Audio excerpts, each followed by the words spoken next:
समय की बात है, एक प्रतापी राजा था। उसके 4 सुंदर और समझदार बेटियां थीं। राजा अपनी बेटियों से बहुत प्रेम करता था, लेकिन उसके मन में एक प्रश्न बार-बार उठता था। क्या मेरी बेटियां सच में जीवन का सत्य समझती हैं? एक दिन राजा ने चारों बेटियों को अपने पास बुलाया और पूछा, बेटियों बताओ, तुम रोज जो भोजन करती हो, वो तुम्हें कौन देता है?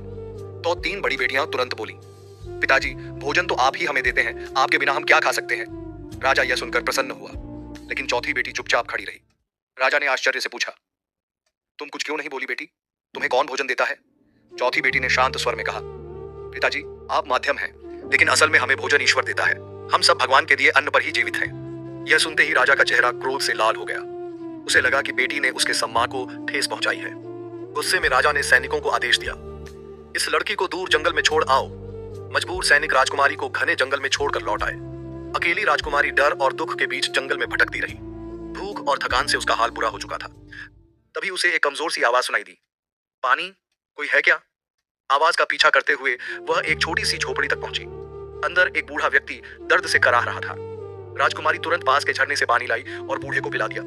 पानी पीकर बूढ़े ने पूछा, बेटी तुम कौन हो, यहाँ अकेली कैसे? राजकुमारी फूट फूट कर रो पड़ी और सारी कहानी सुना दी। बूढ़ा बोला, डरो मत, ईश्वर ने तुम्हें अकेला नहीं छोड़ा है, तुम यहीं रहो। मुझे शहर जाना है 7 दिनों के लिए। बस रोज दरवाजे के बाहर पानी से भरी बाल्टी रख देना। यह कहकर वह चला गया।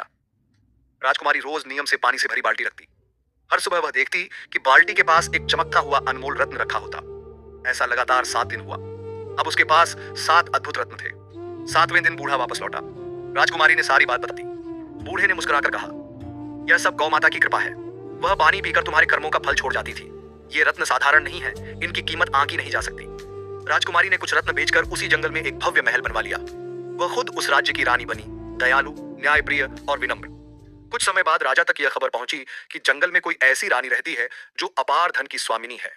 राजा बोला, चलो देखें वह कौन है जो हमसे भी अधिक संपन्न है। राजा अपने दल के साथ उस महल की ओर चल पड़ा। आगे क्या राजा को अपनी गलती का एहसास होगा? क्या पिता पुत्री फिर मिल पाएंगे? जानने के लिए कहानी को लाइक, सब्सक्राइब और कमेंट जरूर करें।